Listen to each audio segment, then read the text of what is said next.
बल्कि अब SC/ST आरक्षण में वर्गीकरण व क्रीमी लेयर को भी लागू करने का ये कार्य माननीय सुप्रीम कोर्ट ने राज्य सरकारों के ऊपर ही छोड़ दिया है, जो अब अपने हिसाब से इसका पूरा राजनीतिक फायदा भी उठाएंगे। साथ ही इसकी आड़ में इन वर्गों को बांटकर इन्हें आपस में भी लड़ाएंगी। अर्थात अब ये पार्टियां फूट डालो व राज करो की नीति का भरपूर फायदा उठाएंगे। बाहर जाकर वो बोलते हैं हम आरक्षण को खत्म करना चाहते हैं इंडिया में SC/ST के, और इधर आकर बोलते हैं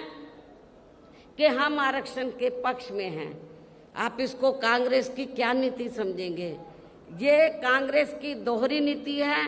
ये स्पष्ट नीति नहीं है। यदि आप लोगों को इससे बचाना अपने आरक्षण को, तो आप लोगों को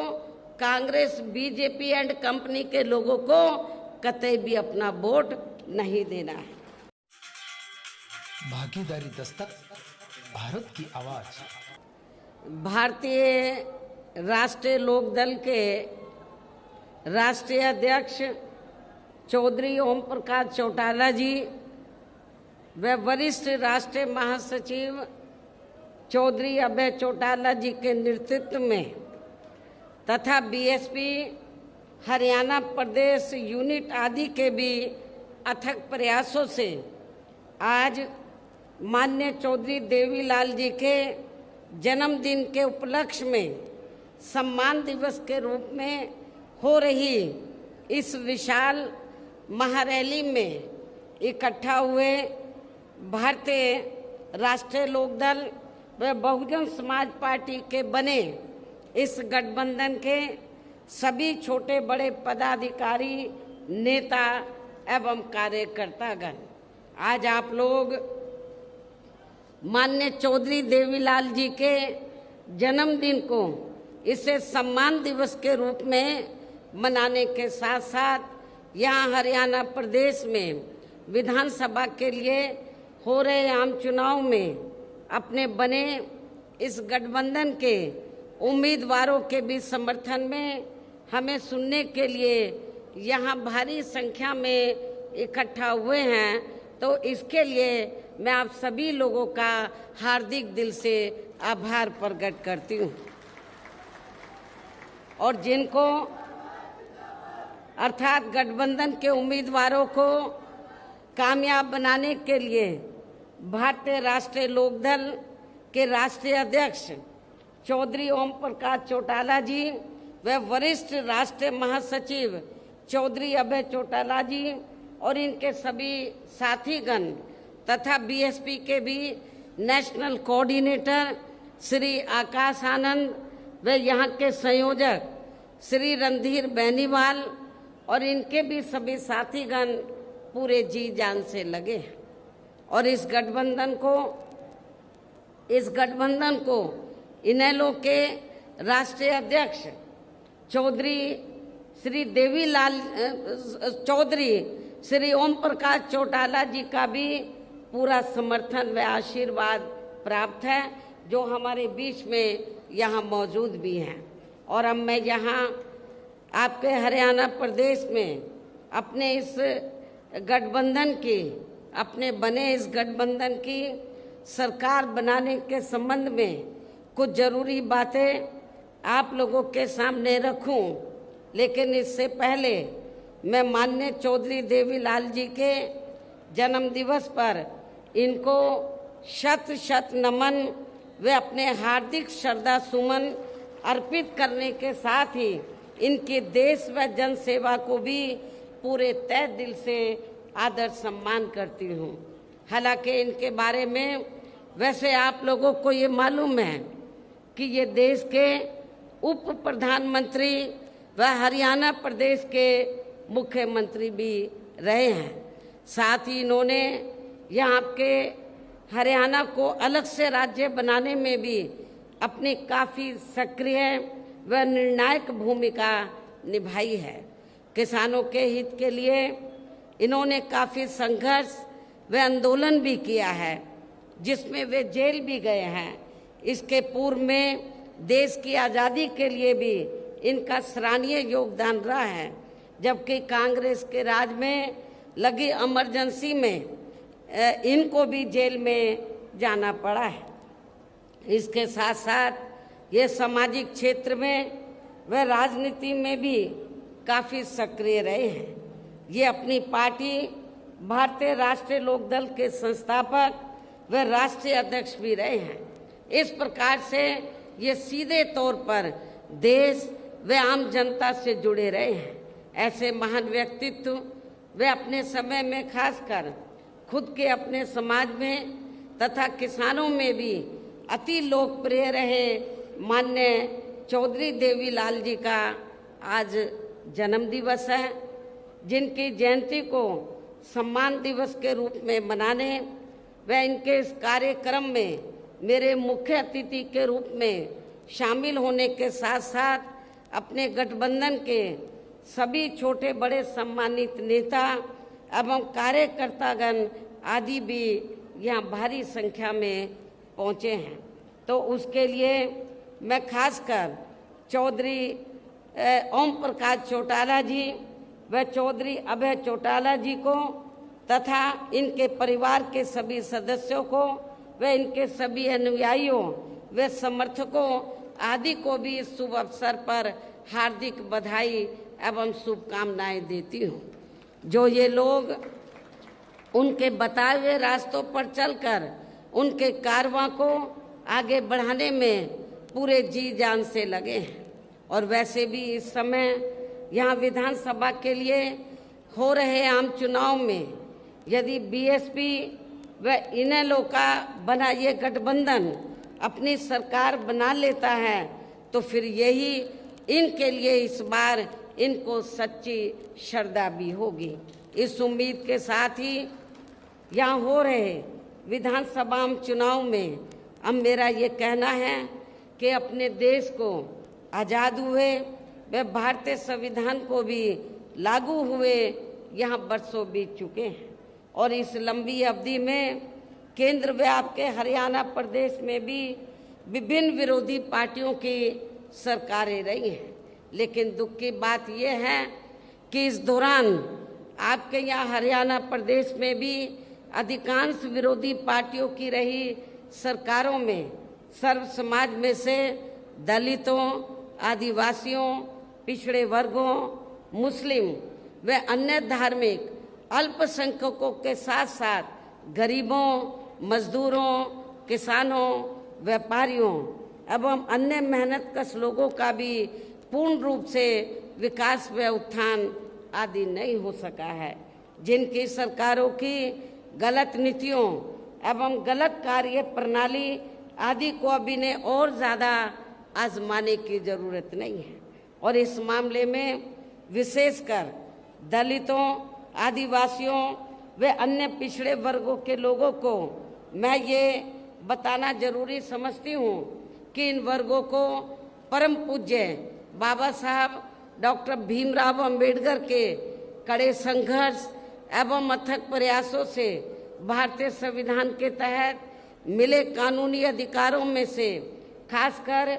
सरकारी नौकरियों में जो आरक्षण की सुविधा मिली है तो उसे भी यहाँ शुरू से ही कांग्रेस पार्टी और अब बाद में बीजेपी व इनके गठबंधन दल तथा अन्य पार्टियों की भी रही सरकारों की जातिवादी सोच व मानसिकता के चलते इन्हें अभी तक भी आरक्षण का पूरा लाभ नहीं मिल पा रहा है। इन वर्गों के लोगों को अभी तक भी इन्हें आरक्षण का पूरा लाभ नहीं मिल पा रहा है और अब तो इनके इस आरक्षण को ये पार्टियां मान्य कोर्ट की आड़ में इसे प्रभावहीन बनाने में वे खत्म करने की भी पूरी कोशिश में लगी हुई है। और इसका खास उदाहरण दिनांक 1 अगस्त 2024 को माननीय सुप्रीम कोर्ट का दिया गया निर्णय है, जिस पर कांग्रेस, बीजेपी व इनके सहयोगी दल अभी तक भी अपनी चुप्पी साधे हुए हैं। और इस संदर्भ में यदि केंद्र की भाजपा सरकार की व कांग्रेस की तथा इनके गठबंधन दलों की भी नीति व नीयत साफ होती तो फिर ये सरकार माननीय सुप्रीम कोर्ट के आरक्षण को लेकर आए निर्णय में जिसमें कोर्ट ने एससी व एसटी के आरक्षण में वर्गीकरण व क्रीमी लेयर आदि को लागू करने की बात कही है, जो उसे खत्म करने व फिर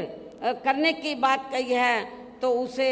खत्म करने व फिर से पूर्व की स्थिति में लाने के लिए विशेष सत्र बुलाकर संवैधानिक संशोधन विधेयक जरूर लाती यदि इनकी नीयत साफ होती, तथा उसे पास भी जरूर करवाती और इसके लिए पूरा विपक्ष मिलकर सरकार पर दबाव भी जरूर बनाता। और हम भी देखते हैं कि विपक्ष कितना दलितों और आदिवासियों के आरक्षण के साथ है, लेकिन ऐसा करना तो बहुत दूर की बात रही, बल्कि इन्होंने माननीय सुप्रीम कोर्ट के इस आए निर्णय पर कुछ भी खुलकर नहीं बोला है। और इस मामले में केंद्र की भाजपा सरकार व अधिकांश सभी विरोधी पार्टियां अभी तक भी चुप्पी साधे हुए हैं। इतना ही नहीं, बल्कि अब एससी एसटी आरक्षण में वर्गीकरण व क्रीमी लेयर को भी लागू करने का ये कार्य माननीय सुप्रीम कोर्ट ने राज्य सरकारों के ऊपर ही छोड़ दिया है, जो अब अपने हिसाब से इसका पूरा राजनीतिक फायदा भी उठाएंगे। साथ ही इसकी आड़ में इन वर्गों को बांटकर इन्हें आपस में भी लड़ाएंगी, अर्थात अब ये पार्टियां फूट डालो व राज करो की नीति का भरपूर फायदा उठाएंगे, जबकि संविधान के मुताबिक किस जाति को एससी व एसटी की सूची में शामिल करना है या नहीं करना है, तो इसका ये अधिकार अभी तक केवल संसद व माननीय राष्ट्रपति जी को ही दिया हुआ था, जिसे 1 अगस्त 2024 को माननीय सुप्रीम कोर्ट के आए निर्णय के जरिए वापस लेकर इसे अब सीधे राज्य सरकारों को ही दे दिया गया है, जिससे अब इन वर्गों के साथ काफी ज्यादती होगी, अर्थात इनका अब ये आरक्षण ना के बराबर ही रह जाएगा। और अब कांग्रेस के श्री राहुल गांधी ने तो विदेश में जाकर इनके सभी आरक्षण को ही आगे वक्त आने पर खत्म करने का ही ऐलान कर दिया है, लेकिन जब वो भारत में रहते हैं और खास तौर से भारत में रहते हैं और उनको लगता है कि किसी राज्य में चुनाव हो रहा है, तो फिर इधर आकर वो गिरगिट की तरह रंग बदल लेते हैं और क्या बोलते हैं इधर आकर कि हम आरक्षण के पक्ष में हैं। बाहर जाकर वो बोलते हैं हम आरक्षण को खत्म करना चाहते हैं इंडिया में एससी एसटी के, और इधर आकर बोलते हैं कि हम आरक्षण के पक्ष में हैं। आप इसको कांग्रेस की क्या नीति समझेंगे? ये कांग्रेस की दोहरी नीति है, ये स्पष्ट नीति नहीं है, ये भी आप लोगों को समझना चाहिए। तो ऐसी कांग्रेस पार्टी जो एससी एसटी के आरक्षण के बारे में कहती कुछ है और करती कुछ है, तो आपको इस पार्टी को, जो इस बार हरियाणा में तो विधानसभा का आम चुनाव हो रहा है, इस चुनाव में खास तौर से दलितों को इनको सबक सिखाना बहुत जरूरी है। इसलिए इन वर्गों के लोगों को बाबा साहब डॉक्टर भीमराव अंबेडकर द्वारा जो इन्हें आरक्षण का ये संवैधानिक अधिकार मिला है, ये कोई कांग्रेस ने नहीं दिया है, ये परम पूज्य बाबा साहब डॉक्टर अंबेडकर ने एससी एसटी वर्गों के लोगों को जो आरक्षण की सुविधा दिया है, ये संवैधानिक अधिकार परम पूज्य बाबा साहब डॉक्टर अंबेडकर ने आप लोगों को दिया है। तो इसे बचाने के लिए अब इन सभी विरोधी पार्टियों को यह आपके हरियाणा प्रदेश में हो रहे विधानसभा आम चुनाव में कतई भी अपना वोट नहीं देना है। यदि आप लोगों को इससे बचाना अपने आरक्षण को, तो आप लोगों को कांग्रेस बीजेपी एंड कंपनी के लोगों को कतई भी अपना वोट नहीं देना है, जो अभी तक भी माननीय सुप्रीम कोर्ट के इस आए निर्णय के संदर्भ में कुछ भी खुलकर बोलने के लिए तैयार नहीं है। ऐसी स्थिति में अब इन वर्गों को इस चुनाव में अपने बने इस गठबंधन की सरकार बनाकर इसे लागू होने से तब तक लटकाकर व रोक कर रखना है जब तक केंद्र की सरकार कोर्ट के इस निर्णय को संवैधानिक संशोधन के जरिए खत्म करके इसे पुरानी स्थिति में बहाल नहीं कर देती है। इसको आपको राज्यों में पास नहीं होने देने का, इसको लटका के रखना है सुप्रीम कोर्ट के जजमेंट को, निर्णय को।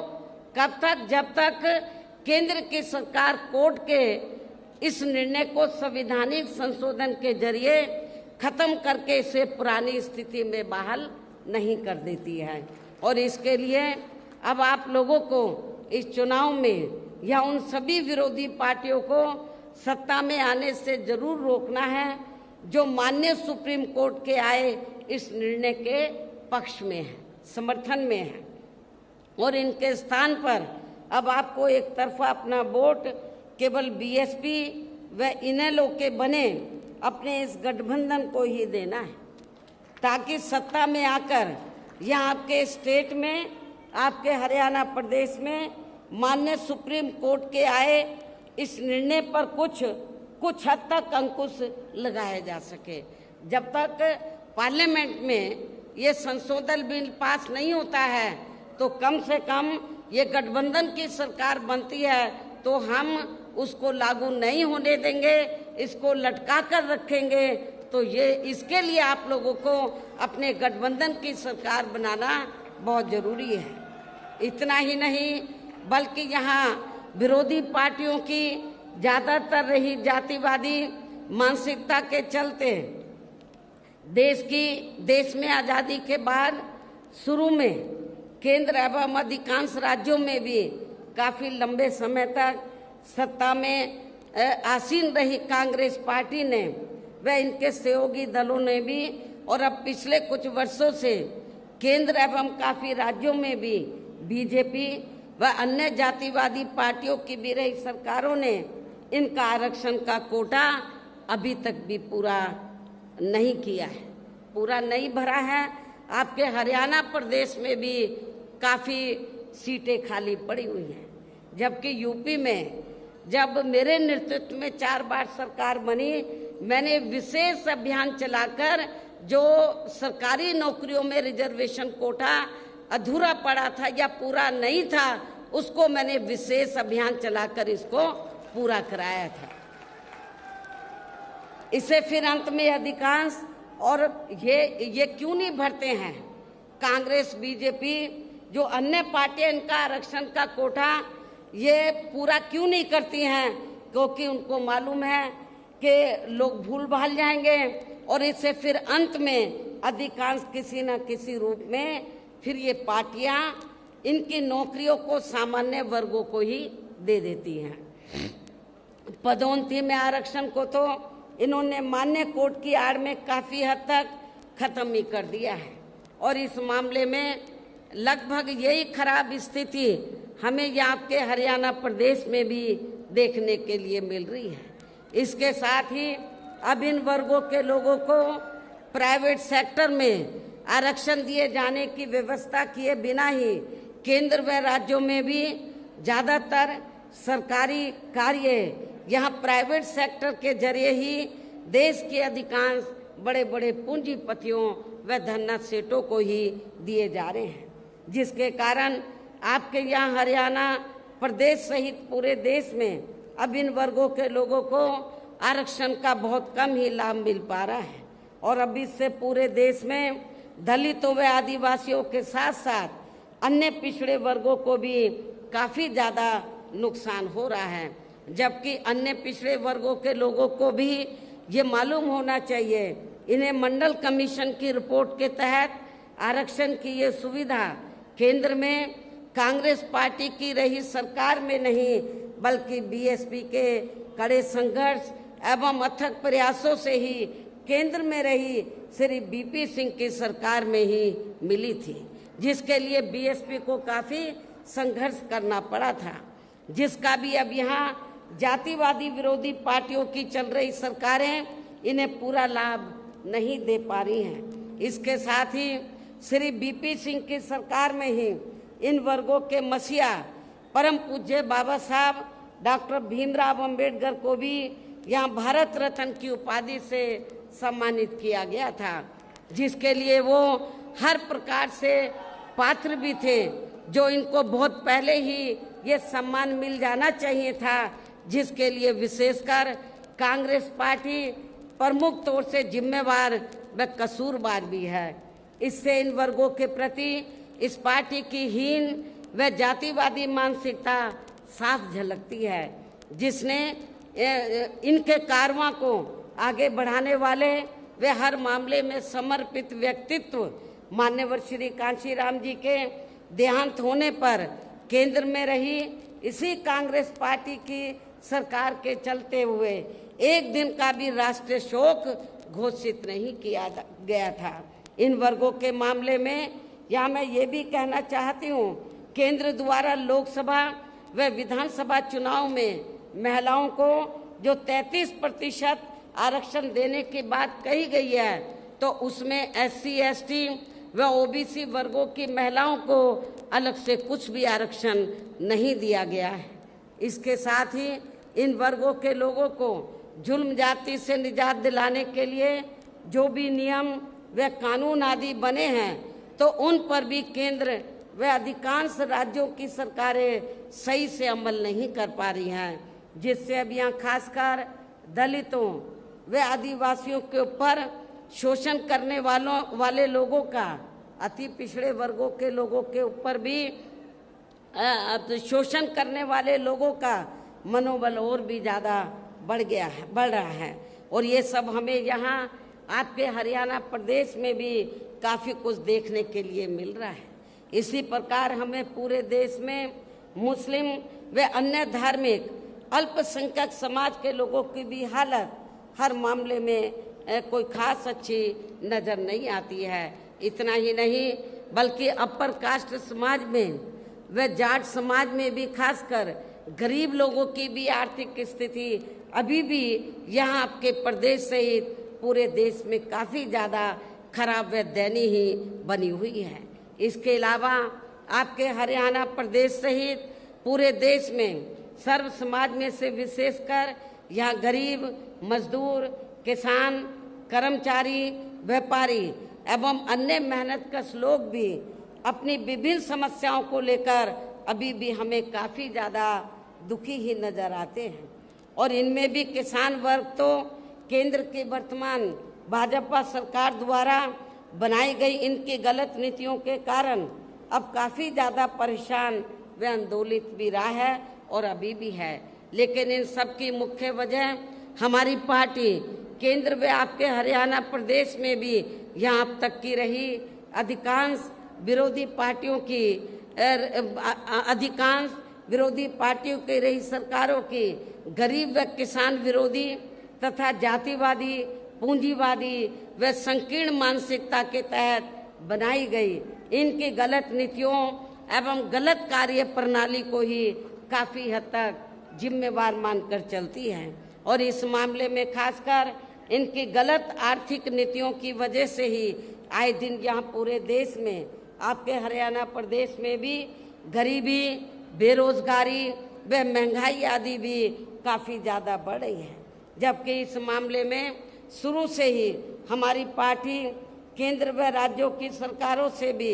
हर स्तर पर ऐसी नीति अपनाने की लगातार ये मांग करती आ रही है कि देश में कुछ गिने चुने पूंजीपतियों व धन्ना सेठों आदि का विकास होने के बजाय बल्कि यहाँ सर्व समाज में से गरीब व आम लोगों का ही विकास होना चाहिए। तभी फिर सही मायने में यहाँ की आम जनता अपनी गरीबी, बेरोजगारी, महंगाई व अन्य और सभी समस्याओं से भी काफ़ी हद तक निजात पा सकती है। इसके साथ साथ अभी भी अपने देश में भ्रष्टाचार हर स्तर पर काफ़ी ज़्यादा बढ़ रहा है, जिससे आपका अपना खुद का हरियाणा प्रदेश भी अछूता नहीं रहा है। और इन सब का मुख्य कारण हमारी पार्टी आज़ादी के बाद से लेकर अभी तक केंद्र व देश के अधिकांश राज्यों में तथा आपके खुद के अपने हरियाणा प्रदेश में भी ज़्यादातर सत्ता यहाँ गलत पार्टियों में से खासकर कांग्रेस व बीजेपी आदि के हाथों में ही आने को मानकर चलती है। और इन पार्टियों को हमारी पार्टी इसलिए भी जिम्मेवार मानकर चलती है क्योंकि शुरू से ये पार्टियां केंद्र व देश के अधिकांश राज्यों में भी ज़्यादातर यहाँ बड़े बड़े पूंजीपतियों व धन्ना सेठों की ही आर्थिक मदद से सत्ता में आती रही हैं। और सत्ता में आ जाने के बाद फिर ये पार्टियां अधिकतर मामलों में अपनी आर्थिक एवं अन्य सभी नीतियां या गरीब व आम जनता की समस्याओं को दूर करने के हिसाब से तैयार नहीं करती हैं, बल्कि देश के उन बड़े बड़े पूंजीपतियों व धन्ना सेठों को ही फायदा पहुंचाने के हिसाब से अपनी अधिकांश नीतियां तैयार करती है, जिनके धन व बल से चुनाव लड़कर ज़्यादातर ये पार्टियां केंद्र व आपके राज्य सहित देश के अन्य राज्यों में भी अभी तक यहाँ सत्ता में आती रही हैं, जिसके कारण ही अब पूरे देश में व आपके खुद के अपने प्रदेश में भी अभी भी हमें यहाँ सर्व समाज के लोग, गरीब लोग अधिकांश मामलों में अपनी विभिन्न समस्याओं को लेकर काफ़ी ज़्यादा दुखी व परेशान ही नजर आते हैं, जबकि पूरे देश में बहुजन समाज पार्टी ही अकेली एक ऐसी पार्टी है जो विरोधी पार्टियों की तरह देश के बड़े बड़े पूंजीपतियों व धन्ना सेठों की आर्थिक मदद से नहीं बल्कि अपनी पार्टी के ही आम कार्यकर्ताओं की आर्थिक मदद से चुनाव लड़कर यहाँ केंद्र व राज्यों की सत्ता में आना चाहती है, ताकि हमारी पार्टी सत्ता में आने के बाद फिर बिना किसी दबाव के वे आज़ाद होकर सर्व समाज के लोगों की सभी समस्याओं का समाधान करके उन्हें हर मामले में वे हर स्तर पर यहाँ खुशहाल बना सके। और इसी आधार पर चलकर ही आबादी के हिसाब से देश के सबसे बड़े प्रदेश उत्तर प्रदेश में 4 बार हमारी पार्टी ने अपने नेतृत्व में वहाँ सरकार भी बनाई है। और हमने अपनी सभी चारों रही सरकारों में अपनी पार्टी की विचारधारा एवं सिद्धांतों के तहत चलकर वैसे तो वहाँ सर्व समाज के हितों का पूरा ध्यान रखा है, लेकिन सभी मामलों में प्राथमिकता पहले हमने वहाँ सर्व समाज में से विशेषकर उन दलितों, आदिवासियों, पिछड़े वर्गों, अक़लियत समाज के लोगों को तथा गरीब एवं असहाय लोगों को ही दिया है, जिनकी वहाँ हर मामले में व हर स्तर पर सभी विरोधी पार्टियों की रही सरकारों में उनकी हीन, जातिवादी, संकीर्ण व पूंजीवादी सोच होने के कारण काफ़ी ज़्यादा उपेक्षा की गई है। इसके अलावा हमारी पार्टी की रही सरकार ने वहाँ विभिन्न क्षेत्रों में लगे लोगों के साथ साथ छात्रों, युवाओं, महिलाओं व बुजुर्गों आदि के हितों में भी अनेकों महत्वपूर्ण व ऐतिहासिक कार्य किए हैं, जिनसे उन्हें काफ़ी ज़्यादा लाभ पहुंचा है। और इतना ही नहीं, आपके हरियाणा प्रदेश में तो कांग्रेस केवल थोड़ी सी जगह देने की बात करती है, जो आवासहीन लोग हैं जिनके पास अपने ज़मीन नहीं है घर बनाने के लिए, वो थोड़ी सी कुछ गज देने की बात करती है कि ये ज़मीन हम यहाँ के गरीब लोगों को देंगे। लेकिन आपको जानकर खुशी होगी कि जब उत्तर प्रदेश में बीएसपी की सरकार थी तो हमारी पार्टी की सरकार ने केवल उनको खाली ज़मीन नहीं दी, बल्कि ज़मीन पर उनके 2-2 कमरों के पक्के मकान भी सरकार की ओर से फ्री बना कर दिए थे। और जहाँ पर इनको ये पक्के मकान बना कर दिए, उनकी बस्ती डेवलप की, शिक्षा, चिकित्सालय, अन्य और सभी सुविधाएं हमने वहाँ इन लोगों को उपलब्ध कराई थी। केवल खाली प्लॉट नहीं दिया था, हमने पक्के मकान बना कर दिए और जो रोज़मर्रा की ज़रूरतें हैं उनको भी हमने उनकी बस्तियों में पूरा किया। और इतना ही नहीं, आपको याद होगा जब मान्यवर श्री कांशीराम जी जीवित थे और हरियाणा प्रदेश में आते थे, आप लोग बड़े दुखी थे कि हमारे पास रोटी रोजी के साधन नहीं है, हमारे पास खेती करने के लिए ज़मीन नहीं है। तो उस समय आप लोग एक नारा लगाते थे कि जो ज़मीन सरकारी है वो ज़मीन हमारी है। आप लोग एक नारा लगाते थे, लेकिन वो नारा आपका पूरा नहीं हो पा रहा था हरियाणा में। और ये कब होगा? जब आपकी सरकार बनेगी। लेकिन जब उत्तर प्रदेश में 4 बार हमें सरकार बनाने का मौका मिला, तो उत्तर प्रदेश में हमने बड़ी संख्या में लाखों